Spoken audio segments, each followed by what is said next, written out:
En Caroline du Nord, la résidence d'un couple en vue est le théâtre d'un terrible bain de sang. À l'autre bout du pays, en Californie, une femme disparaît, provoquant l'inquiétude de sa famille et des enquêteurs qui tentent de la retrouver. Après un crime violent, une traînée de sang est parfois le seul indice susceptible d'expliquer ce qui s'est passé. Faute de témoins, les enquêteurs doivent tenter de faire parler le sang.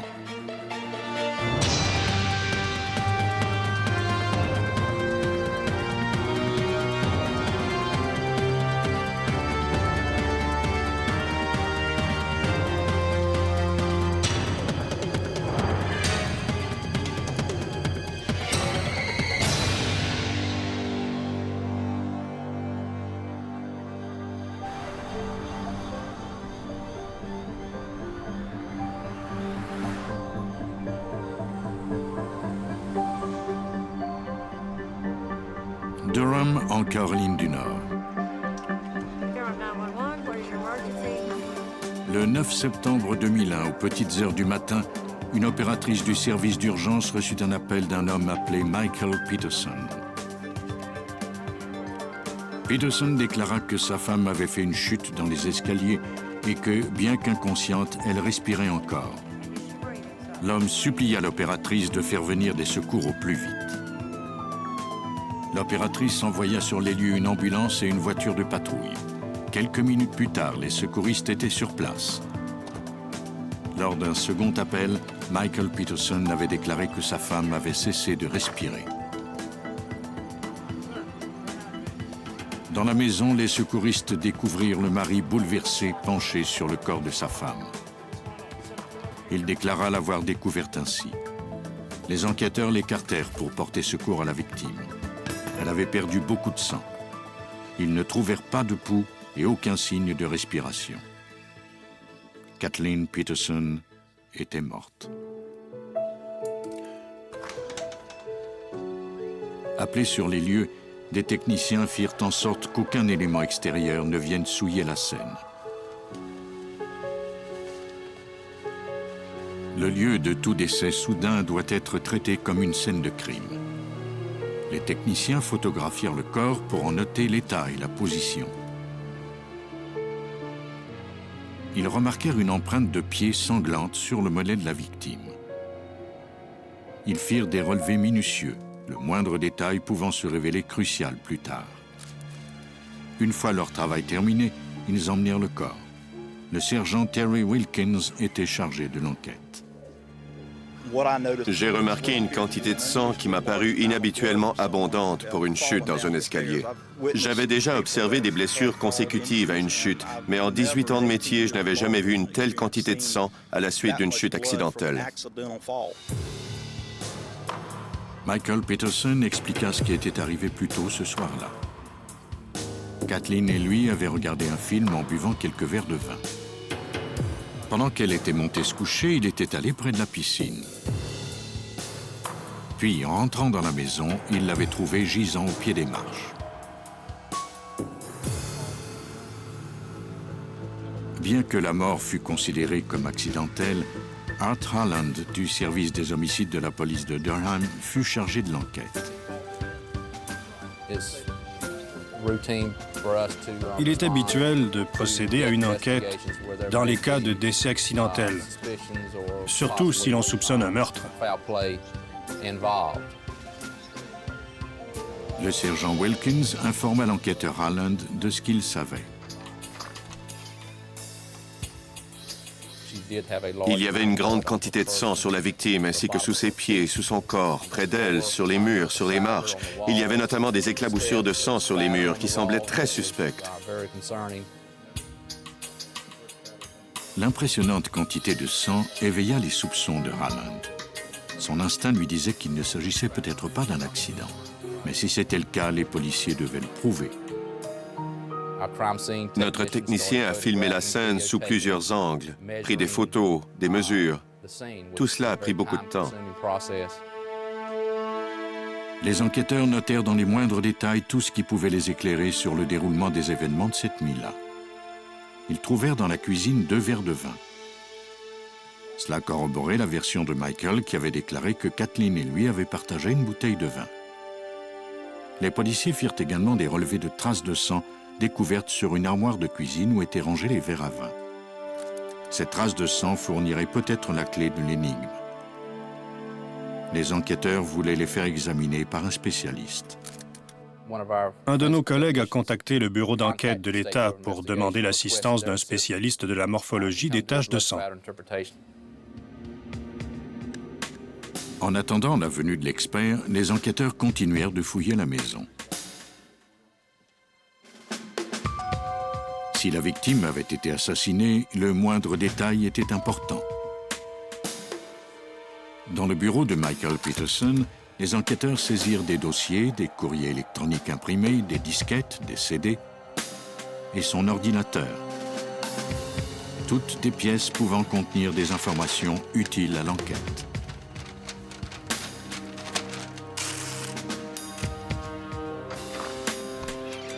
Dans l'après-midi, plusieurs heures après les premiers policiers, l'agent Dwayne Deaver du bureau d'enquête de la Caroline du Nord arriva sur les lieux. Les enquêteurs espéraient qu'il pourrait leur dire, après examen des traces de sang, s'il s'agissait d'un accident ou d'un meurtre. Un accident va provoquer un certain type de tache de sang, jusqu'à une certaine hauteur, en une certaine quantité. C'est la première chose qu'on regarde. Ces éléments étaient-ils présents dans cette affaire?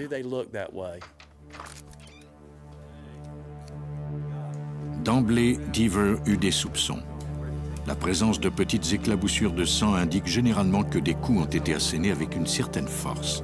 Or, en l'occurrence, les éclaboussures étaient minuscules. Ces impacts avaient été très puissants. Beaucoup plus, à mon avis, que si ça avait été une simple chute. Deaver devait établir à quel endroit précis se trouvait Kathleen quand elle avait commencé à saigner. Sur la base des éclaboussures, il commença par déterminer l'angle de projection du sang sur le mur. Puis, à l'aide de ficelles, il traça la trajectoire du sang dans l'espace. Le point d'intersection des ficelles marquait l'endroit précis où l'impact avait été porté. J'ai trouvé des points d'origine au-dessus du sol, dans l'espace, ce qui ne collait pas, à mon sens, avec l'hypothèse d'une chute. Mais ce n'était pas tout. J'ai trouvé, sur la marche juste au-dessus du corps de la victime, une empreinte sanglante. Celle-ci avait la forme d'un objet muni d'un crochet. C'était peut-être un objet qui avait servi à frapper la victime. La configuration des traces de sang laissait penser que Kathleen Peterson avait été assassinée. En procédant à l'autopsie du corps, le médecin légiste Deborah Reddish découvrit plusieurs blessures à la tête. Elle portait des lacérations près du haut de la tête et au sommet de la nuque. Reddish en conclut que Mme Peterson avait été frappée à de multiples reprises avec un objet contondant de forme cylindrique, assez léger pour ne pas provoquer de fracture du crâne. Selon moi, la mort n'avait pas été provoquée par une chute dans l'escalier.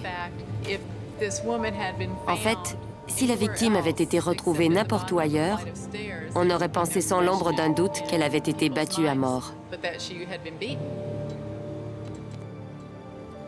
Au laboratoire de l'État, les experts examinèrent les indices recueillis au domicile du couple.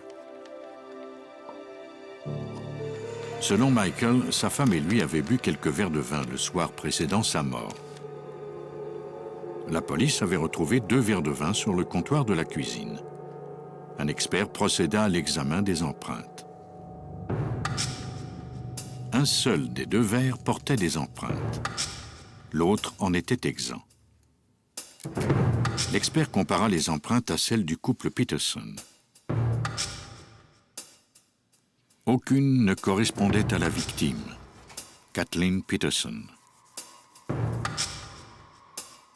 En revanche, celle de son mari était bien présente.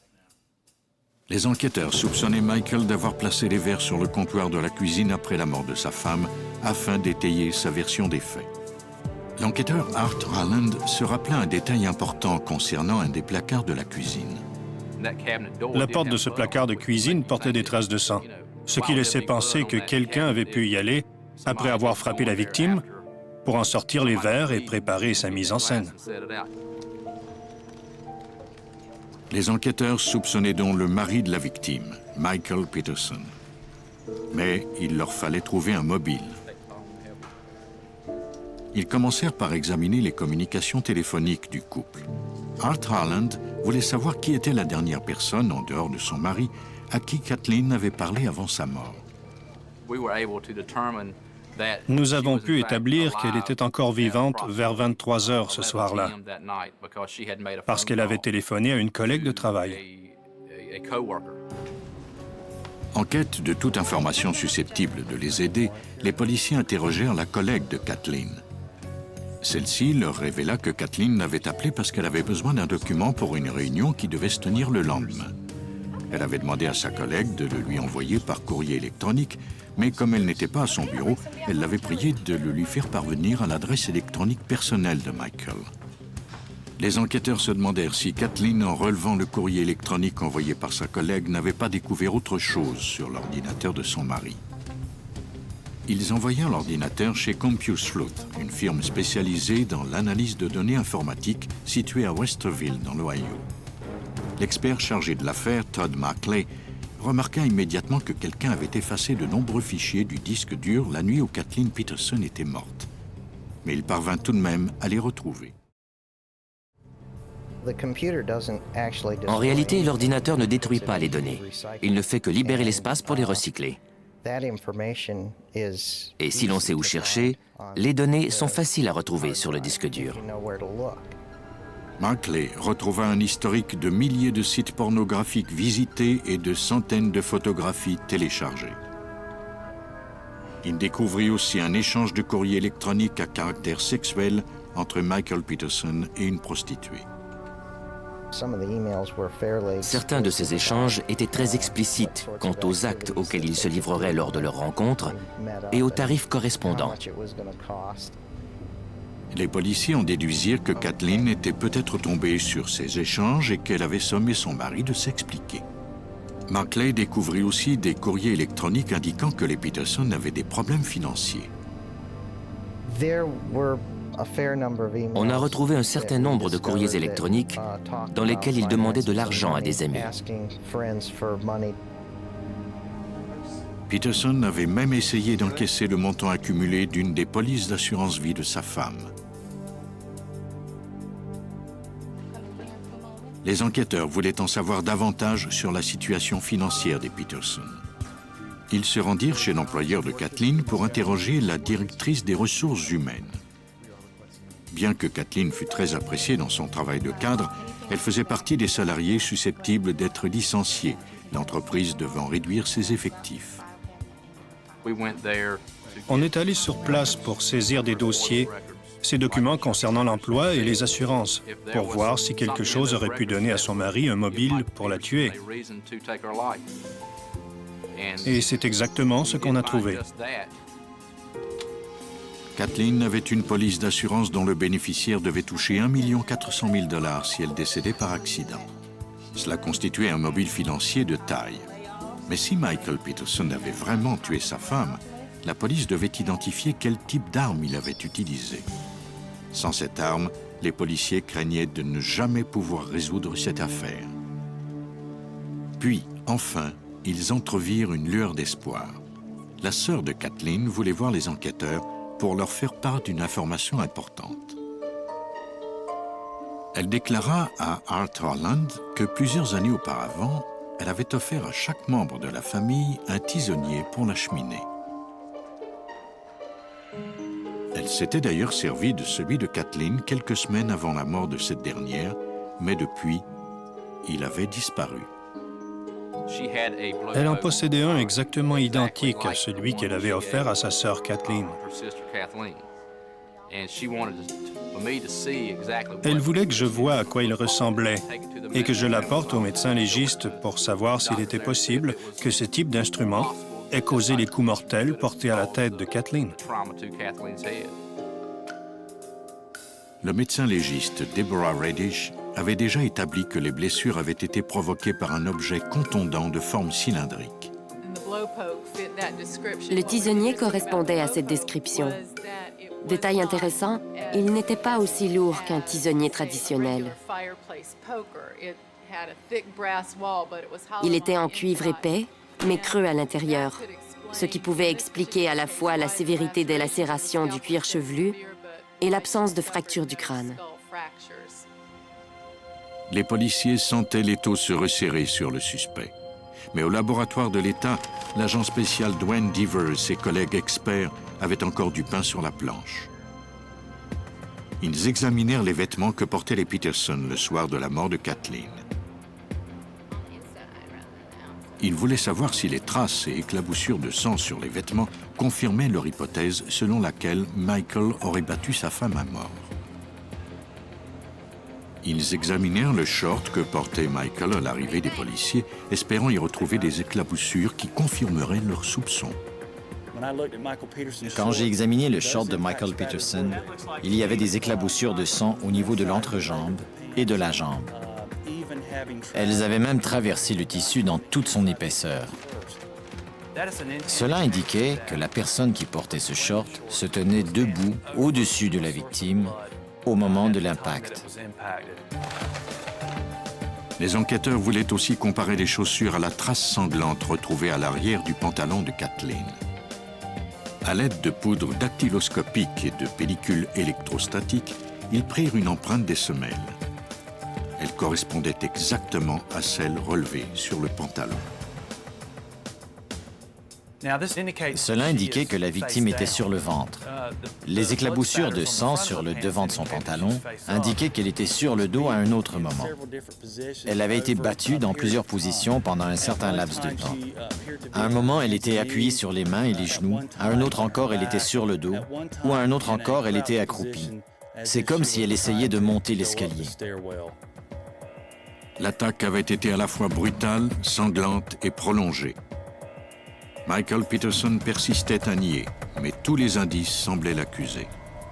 Toutefois, il fallait aux enquêteurs un dossier solidement étayé pour le poursuivre en justice. Après la mort de Kathleen Peterson à Durham, en Caroline du Nord, le 9 décembre 2001, la police devait démêler le vrai du faux entre deux versions des faits totalement contradictoires.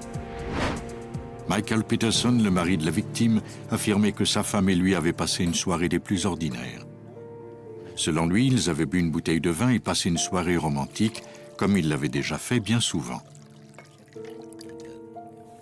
Michael avait déclaré à la police que sa femme avait sans doute bu plus qu'il ne l'avait cru et qu'elle avait dû tomber dans des escaliers.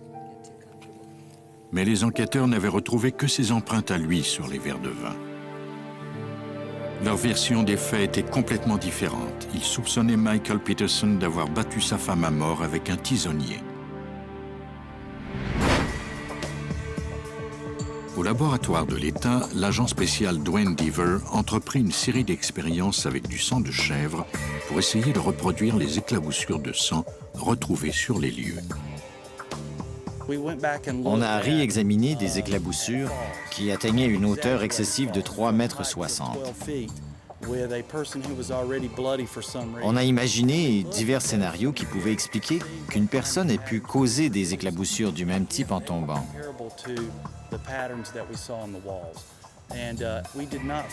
Mais nous n'avons rien trouvé qui explique la configuration des taches de sang. Ensuite, Deaver tenta de reproduire les éclaboussures en simulant des coups mortels. Revêtu de vêtements identiques à ceux que portait Michael Peterson le soir du drame, il imbiba une éponge de sang de chèvre, puis y asséna des coups à l'aide d'un tisonnier. Les éclaboussures de sang obtenues furent similaires à celles retrouvées dans la maison et sur les vêtements. Une analyse minutieuse des taches de sang sur les murs et les vêtements du couple démontrait que la victime n'était pas tombée. Elle avait bel et bien été battue violemment, pendant un certain temps, dans différentes positions, et par l'individu qui nous avait affirmé que c'était un accident. En 2003, au cours d'un procès de 2 mois, le procureur Jim Harding reconstitua face au jury le fil des événements en s'appuyant sur le travail des enquêteurs. Il était très clair qu'il cherchait à nouer des relations extra-conjugales. On a présenté un dossier solide, témoignant qu'elle s'en était aperçue. Personnellement, je pense qu'elle l'a sommé de s'expliquer. Comme leur relation était déjà conflictuelle, car elle risquait de perdre son travail et qu'ils étaient dans une situation financière difficile, cela a dû agir comme un déclencheur, un catalyseur. Monsieur Peterson a perdu son calme. Il a battu sa femme à mort et il a essayé de maquiller le meurtre en accident. Michael Peterson croyait que la mort de sa femme allait lui rapporter 1 400 000 $. Au lieu de cela, il a eu droit à une peine de prison à perpétuité. L'analyse minutieuse des taches de sang fournit à la famille de Kathleen la clé de l'énigme. À l'autre bout du pays, la famille d'une autre femme vivrait des jours de terrible inquiétude. Lodi est une petite ville de Californie nichée dans la vallée de San Joaquin, au sud de Sacramento. Une localité paisible qui connaît moins de 5 meurtres par an et dont les habitants se sentent en sécurité. Mais le 17 décembre 1990, Charles Avett fut en proie à une inquiétude grandissante. Sa femme avait disparu. Un homme l'avait appelé quelques heures plus tôt en lui disant avoir retrouvé le sac à main de son épouse, Susan. Charles récupéra le sac, puis il appela le service d'urgence. L'opératrice recueillit les informations requises et envoya un agent de police au domicile des Avett.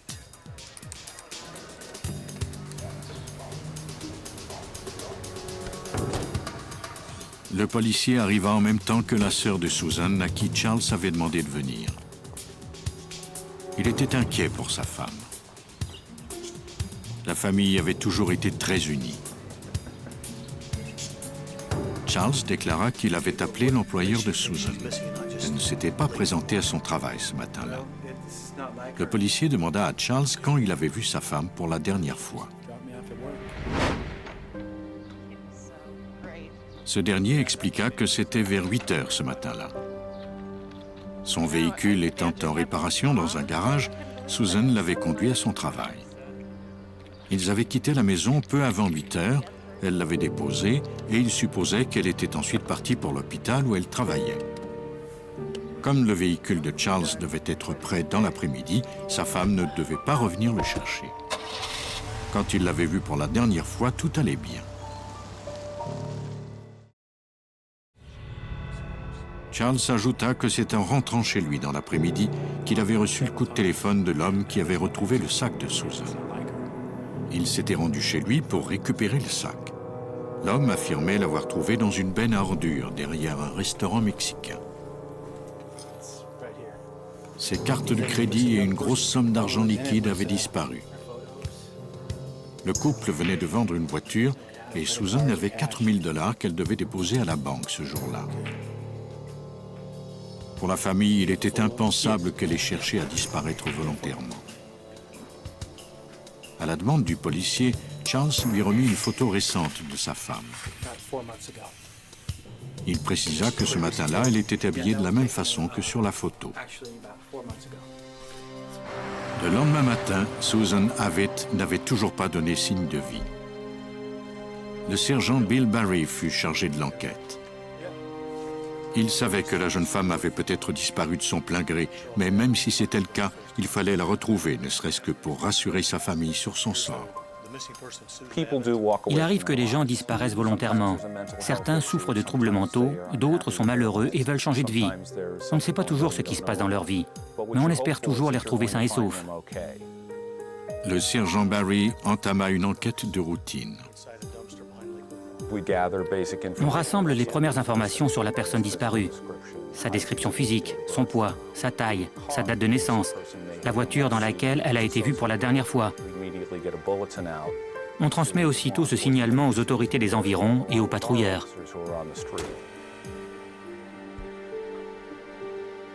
Un agent alla interroger l'homme qui avait retrouvé le sac de Susan.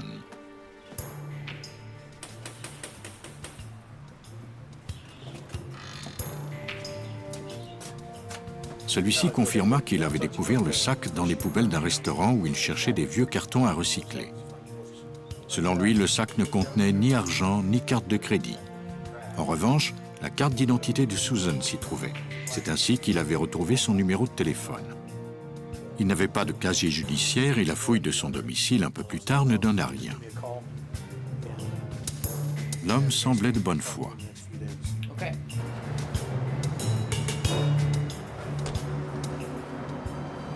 La benne à ordures fut saisie par les policiers et l'on interrogea les gens de la zone commerciale où se trouvait le restaurant mexicain.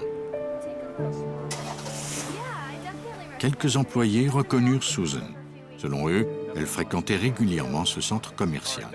Mais personne ne l'avait revue récemment. L'affaire prit une tournure encore plus inquiétante quand le véhicule de Susan fut retrouvé sur une aire de stationnement à plusieurs kilomètres du domicile des Avett. En me rendant sur les lieux, j'espérais qu'on allait retrouver des indices sur ce qui lui était arrivé, une piste qui nous mènerait jusqu'à elle. Je ne savais pas à quoi m'attendre, mais j'espérais qu'on allait trouver quelque chose. Il n'y avait aucune trace de Susan Avett. Le véhicule était stationné, porte verrouillée, près d'une banque, à proximité d'un guichet automatique. La banque était fermée. Il n'y avait personne près du véhicule. Il était stationné normalement, comme si quelqu'un l'avait garé, était entré dans la banque, mais n'était jamais revenu. Charles Avett avait retrouvé la voiture alors qu'il était avec deux amis. Ils m'ont dit qu'après avoir signalé à la police la disparition de Susan, ils avaient roulé dans les environs pour essayer de retrouver sa voiture. Charles se souvenait que Susan avait environ 4 000 $ en liquide qu'elle devait déposer à la banque ce jour-là. C'est pour ça qu'il avait décidé d'aller voir si sa voiture se trouvait près de la banque. Les trois hommes affirmaient ne pas avoir touché au véhicule. La voiture était propre, la seule garée à cet endroit, sans rien d'anormal. Un véhicule d'occasion tout à fait ordinaire. Barry se prépara à la faire enlever par les services de police. Quelqu'un avait peut-être vu Susan s'apprêtant à déposer une grosse somme d'argent à la banque et l'avait enlevée. La police espérait qu'un indice dans la voiture permettrait d'expliquer ce qui était arrivé et de retrouver Susan Avett saine et sauve.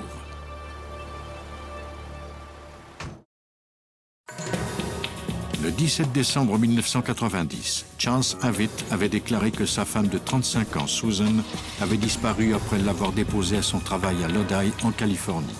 L'après-midi même, un homme avait découvert son sac à main vide dans une benne à ordures. Le lendemain, Charles Avett avait retrouvé la voiture de son épouse abandonnée près d'une banque. Selon le sergent Bill Barry, chargé de l'affaire, la découverte du sac et de la voiture était mauvais signe. En temps normal, personne ne jette son sac dans une benne à ordures avant de partir en abandonnant sa voiture garée devant une banque. C'est possible, mais improbable. Donc, à partir de là, on a vraiment craint que Susan n'ait été victime d'un crime. Les enquêteurs retournèrent au domicile du couple Avett. Ils voulaient que Charles leur en dise davantage. Peut-être avait-il d'autres détails sur les derniers faits et gestes de Susan avant sa disparition. Charles parla à l'enquêteur de l'argent que Susan avait sur elle et lui dit qu'il l'avait vue pour la dernière fois quand elle l'avait déposé à son travail. Selon lui, personne d'autre ne savait qu'elle était en possession d'une telle somme et il ne voyait pas qui aurait pu lui vouloir du mal. Mais 2 jours après la disparition de Susan Avett, les craintes des policiers se confirmèrent. Le 19 décembre, le sergent Barry reçut un appel du bureau du shérif de San Joaquin. On avait retrouvé un corps.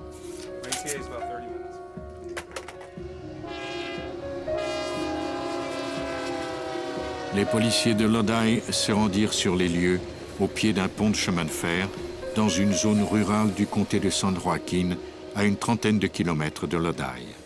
Les vêtements de la victime correspondaient au signalement de Susan. Quand on est arrivé sur place, les enquêteurs du bureau du shérif de San Joaquin nous ont transmis ce qu'ils savaient. Ils avaient pris des photos de son visage. Nous les avons comparées à celles que Charles nous avait remises. C'était bien la même personne. Un homme avait découvert le corps en venant jeter des vieux pneus. Il n'avait vu personne dans les environs. En l'absence de témoins, les enquêteurs tentèrent de recueillir des indices sur place. La victime, Susan Avitt, gisait sur le dos par terre. Ses bras et ses jambes étaient légèrement repliés, ce qui indiquait que le corps avait été confiné dans un espace étroit quand il avait acquis sa rigidité cadavérique. La victime avait une plaie à la tête qui semblait être un impact de balle. Mais il y avait peu de sang, ce qui parut étrange à Stephen Price, enquêteur au service des homicides. Malgré cette blessure, ses vêtements étaient anormalement propres, de même que son corps et son visage. Si elle avait été tuée sur les lieux, on aurait retrouvé beaucoup de sang consécutivement à ce type de blessure. Mais il y en avait très peu, ce qui suggérait qu'elle avait dû être tuée ailleurs. On a commencé à quadriller les environs à la recherche de tout indice. On ne s'est pas contenté d'examiner le corps et le lieu où on l'avait retrouvé, mais aussi les chemins qui conduisaient à cet endroit. Mais les enquêteurs ne trouvèrent pas d'empreintes de pas ni de pneus.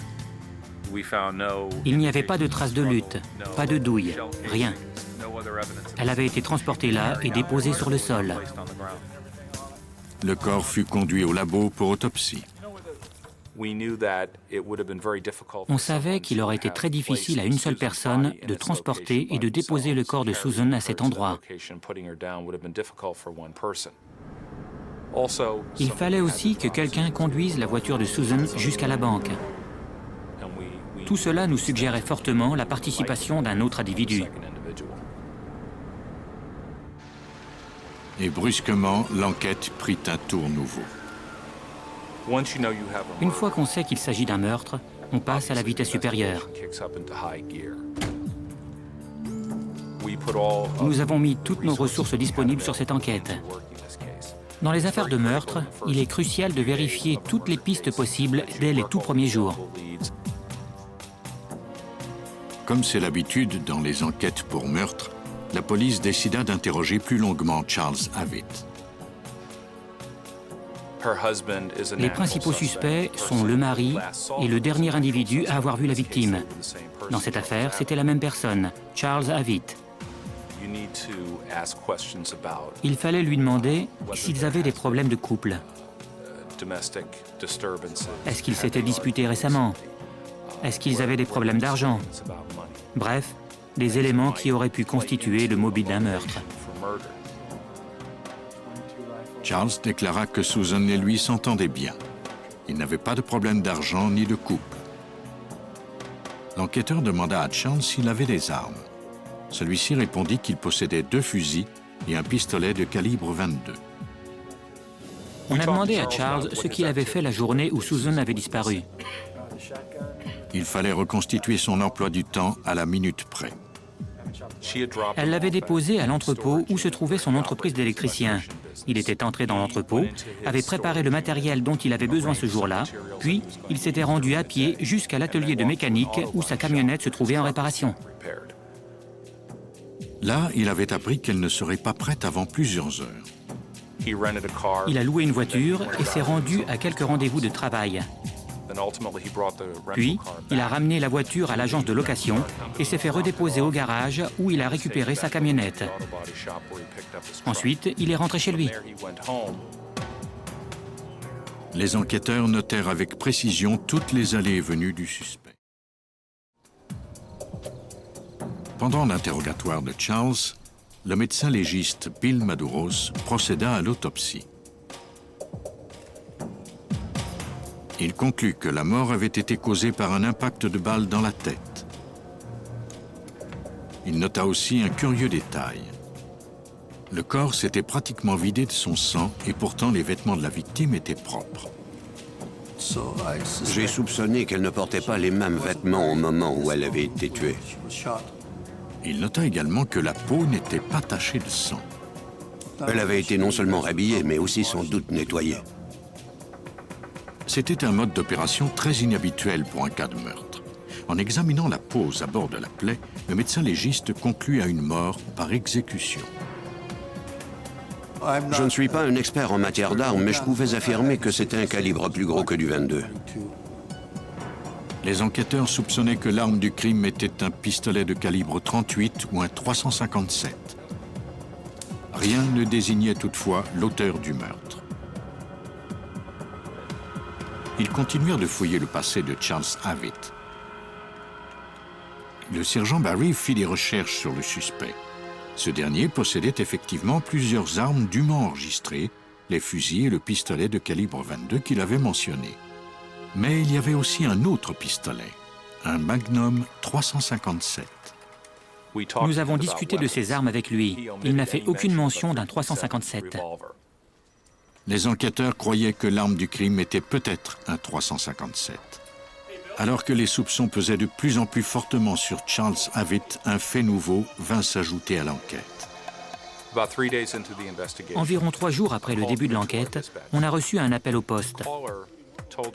L'auteur, resté anonyme, a déclaré que Charles Avitt avait demandé à un tiers d'exécuter sa femme. Et il a cité les noms de 2 ou 3 personnes.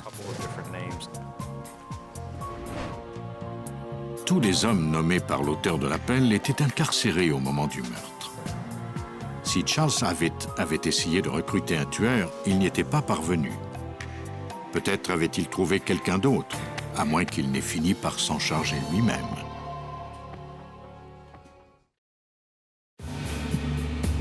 À la suite du meurtre de Susan Avitt en décembre 1990 à Lodi en Californie, les soupçons des policiers se portèrent sur son mari, Charles. Le suspect avait fait au sergent Bill Barry un compte-rendu détaillé de son emploi du temps le jour de la disparition de sa femme. Il avait déclaré s'être rendu dans l'entrepôt où il avait installé son atelier d'électricien, puis avoir loué une voiture pour la journée. Barry releva l'historique du système d'accès électronique de l'entrepôt. Le système avait enregistré l'entrée de son associé, qui était venu ce matin-là et était reparti après quelques minutes. Mais il n'y avait aucune trace d'utilisation de la carte électronique de Charles Avitt ce jour-là. Ensuite, l'enquêteur décida de vérifier l'itinéraire que Charles affirmait avoir emprunté ce jour-là à bord de la voiture de location. Pour vérifier l'alibi de Charles, on a parcouru l'itinéraire qu'il nous avait fourni et l'on a comparé le kilométrage ainsi obtenu à celui qui figurait sur le contrat de location. On a alors constaté un important décalage entre les deux. L'alibi de Charles Avitt était en train de s'effondrer. Mais les enquêteurs avaient besoin de preuves solides pour étayer leurs soupçons. Les techniciens de la police scientifique de Lodi vérifièrent minutieusement le contenu de la benne à ordures où avait été retrouvé le sac de la victime. On a fini par y retrouver des ordures domestiques. Une boîte ayant contenu un tube de dentifrice, le dessus d'une boîte de serviettes en papier, bref, des articles qu'on ne s'attendrait pas à trouver là. Mais surtout, on a retrouvé des serviettes pleines de sang. Les techniciens récupérèrent également un emballage de savonnette et le dessus d'une boîte de mouchoirs en papier. Sans bien savoir encore ce qui serait utile à l'enquête, ils recueillirent et étiquetèrent chaque objet pour le faire analyser ultérieurement au laboratoire. Les serviettes de toilette retrouvées dans la benne étaient tachées de sang et les cheveux y étaient collés. L'analyse a révélé que c'était du sang du groupe O positif, soit le même que Susan. L'analyse des cheveux au microscope révéla également que les cheveux correspondaient à ceux de la victime. La police disposait enfin de suffisamment de preuves indirectes pour obtenir un mandat de perquisition au domicile des Avitt.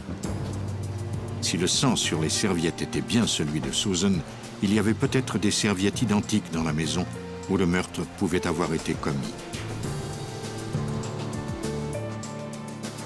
Les enquêteurs recherchaient du sang, des traces de balles, l'arme du crime, tout ce qui pouvait avoir un rapport avec le meurtre de Susan. Sur un mur de la chambre à coucher près du lit, ils découvrirent de minuscules éclaboussures de sang quasi invisibles à l'œil nu. Ils savaient que des taches de sang aussi minuscules résultaient d'une projection à grande vitesse, compatible avec une blessure par arme à feu.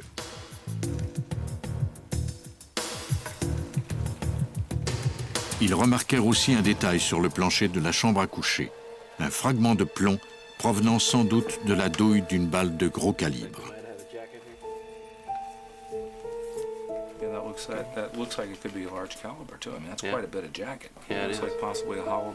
Les policiers pensaient que l'arme du crime était un 357. Dans la commode, ils découvrirent un porte-monnaie contenant les cartes de crédit de Susan Avitt, alors que son mari prétendait qu'elles avaient été volées dans son sac. Dans la salle de bain, les policiers trouvèrent d'autres indices encore plus accablants. On a découvert un certain nombre de serviettes de toilette dans la maison. Certaines portaient des dessins identiques à ceux des serviettes retrouvées dans la benne à ordures. On les a saisies et comparées. C'étaient exactement les mêmes. Les techniciens firent des prélèvements dans le tuyau d'évacuation de la baignoire. Ils y découvrirent des traces de sang humain. Les enquêteurs savaient que le corps s'était vidé de son sang avant d'être déposé près de la voie ferrée et que sa position indiquait qu'il était resté confiné dans un espace étroit, comme une baignoire. Les policiers espéraient toujours retrouver l'arme du crime. On a obtenu des mandats de perquisition de l'entrepôt de Charles parce que nous n'avions toujours pas retrouvé l'arme dans la maison et que l'entrepôt semblait être une cachette logique.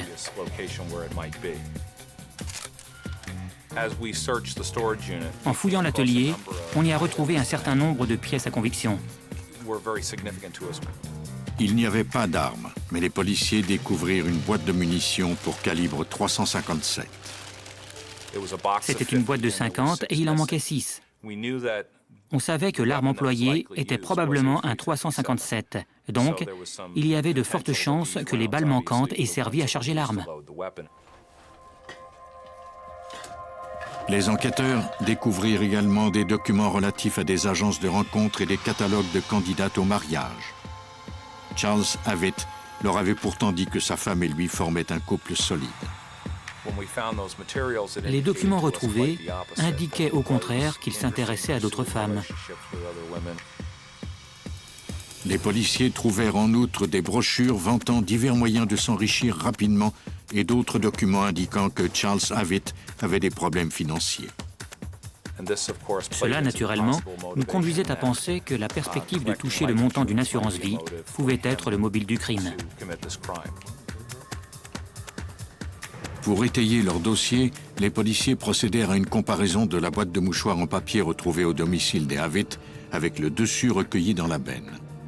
En juxtaposant les deux sous un microscope, Donald Morian, un expert chevronné, mit en évidence la correspondance des fibres.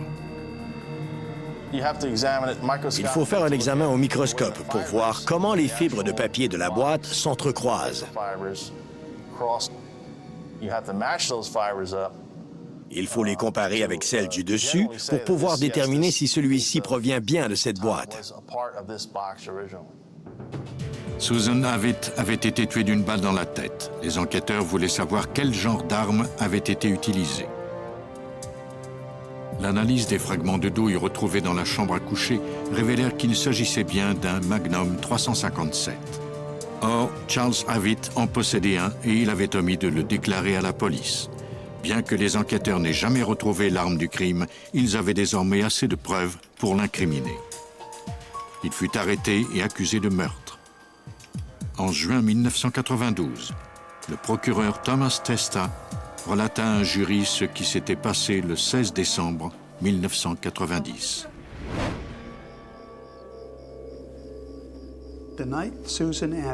La nuit où Susan Avitt a été assassinée, tous les indices montrent que son mari est venu derrière elle. Il a pointé le canon de son arme contre sa nuque et pressé la détente, la tuant d'une balle à bout portant. Puis, il a emporté le corps dans la salle de bain. Il l'a déposé dans la baignoire où il l'a laissé se vider de son sang. Ensuite, il a changé les vêtements de la victime. Il a emporté son corps et l'a déposé non pas directement sous la voie ferrée où il aurait été caché, mais juste à côté, à un endroit où il serait bien visible, tout habillé de rouge, parce qu'il voulait qu'on la retrouve. Il le fallait pour qu'il puisse toucher l'assurance. Charles Avitt a été jugé est condamné à la prison à vie pour meurtre au premier degré. Quand un assassin maquille un meurtre, les enquêteurs doivent recourir à la criminalistique pour déchiffrer la vérité écrite dans le sang.